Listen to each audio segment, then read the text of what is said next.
Hi and welcome to Music Publishing UK. If you're new to this channel, do hit the subscribe button because we talk about all things music publishing in the UK and I don't want you to miss out. Now, this week was a big week for artists, songwriters and performers. If you haven't heard, the government released their Economics of Streaming report. Now, why is this significant? Well, the last time the government did something like this was 30 years ago when they were trying to regulate the price of CDs. So that's how long it's been since the government have felt they've had to step in and try and figure out what's going on. Now, in order for them to release this report, they had to hold a committee for over 6 months where they interviewed artists, songwriters such as Nile Rodgers, Fiona Bevan. They interviewed some of the major labels such as Sony and also the streaming giants such as YouTube. Who else did they interview? Apple, Spotify, all those types of people they interviewed to try and figure out how this ecosystem is working. And what they found and what they've said is just epic, right? Because they found what we all knew.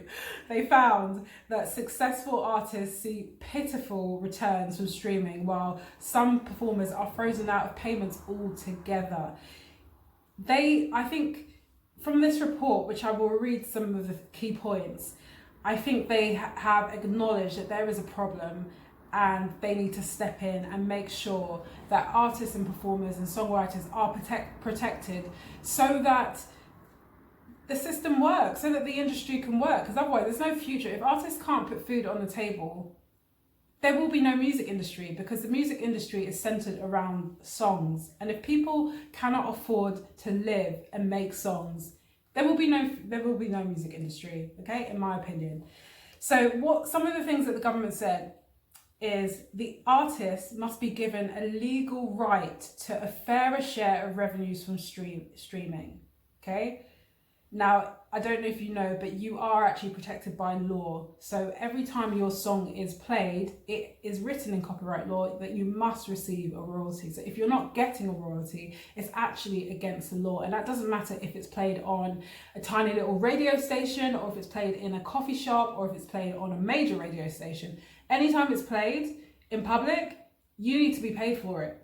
Now, some of the key findings in this report, the government has said that they're going to legislate so that performers enjoy the right to equitable remuneration for streaming income. Now, what they said, if you read it, is they want royalties through streaming to be split 50-50%. So 50% for labels, 50% for artists, as you would find if your music is licensed in a TV program or TV advert. They want that same concept to be applied to streaming.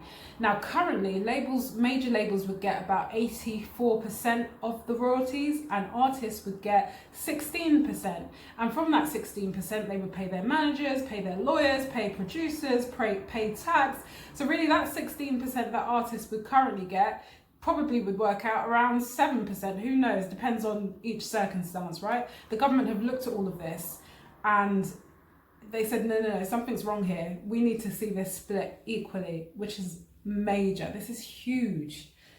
Also, they said they're going to refer the case to the Competition and Markets Authority to undertake a full market study into the economic impact of the major music groups' dominance. Now, something that I found quite interesting from this committee, I did actually watch the committee, part of the committee on TV. Something that I didn't know was the non-disclosure agreements that some of these major labels have with Spotify. And a non-disclosure agreement basically means that they have these deals that are to remain private. Nobody can know what are in these deals.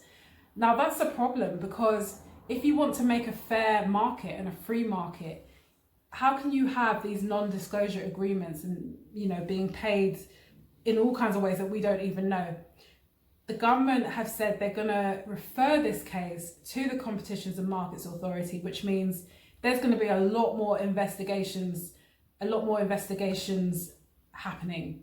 So I'm sure a lot more will come to light. The government have also said that they should introduce robust and legally enforceable obligations to normalise licensing arrangements for user-generated content hosting services to address the market distortions and the music streaming value gap. Now, this is massive. I'm going to explain what this means. Currently, if your song goes viral on Instagram or Facebook, let's say you get 3 million plays on your song on Instagram and it's one, or TikTok, and it's one of these tracks that everyone's playing and it's just, you know, it's crazy. 3 million plays. You will not get one royalty from any of those plays. That's the current situation that we're in, which firstly is against the law. That's against copyright law, right? As I previously stated. But also, how can that be right? And this is fact, because I've actually heard this from a member of PRS. This is fact. They don't report, Instagram does not report music stats. Now, how can that be when nearly every video on Instagram is using music? How can that be fair? That is ridiculous. So the government have actually said, we need to put this in law and enforce obligations to normalize licensing arrangements for these user-generated content. Now imagine some influencer uses your music in a product that she's been paid to make a video about. She's getting paid, the company are getting paid. Your music might be the thing that makes people just fall in love with the whole brand, right? We know the power of music and how the power that it has to influence hearts and minds. Your music might be the reason that people look at that video and say, yeah, I want to buy that product. But you don't get a cent. And she might be making £5,000 for that post. And you're not getting a cent, and yet your music was used. Or because you've made it available through agreeing to upload it to Spotify. Nonsense. And so that's why the government now is stepping in. So this is good news. So what does this all mean for you? Well, it means now is the time to really understand music publishing. Now is the time to get your assets in order. Get your metadata right. Make sure all your songs are registered correctly, because things are changing. I believe the music industry is about to boom in ways that we have not seen before. Things are falling into place. I want you to get out of your mind that music is not valuable. Music is so valuable. If you've seen one of my videos which talks about the 7 different royalties, you'll know that each song has the potential to generate 7 different royalties. That's huge. That is not something that doesn't generate money. The labels know this, industry people know this. The only people who don't seem to know this are the people that make the music. And that's part of why Music Publishing UK was set up, so that you know what your music is worth. Don't feel you have to sign away your music. Things are changing in a big way. I'm gonna do another video about how I see the music in the next sort of 10 to 20 years. Things are changing big time. And now is the best time to be a songwriter and artist. Now is the best time. You're right at the cusp of where things are about to kick off. And you want to be on the right side, right? You want to be owning your assets so that you can really profit from the music that you make. Okay, guys, well, let me know what you think about this report if you've had a chance to read it. If you haven't, go and have a read and then come back and discuss. Also, I want to encourage you to sign up to our mailing list. We have so much coming in the future and I really don't want you to miss out. Thanks so much for watching. See you later, guys.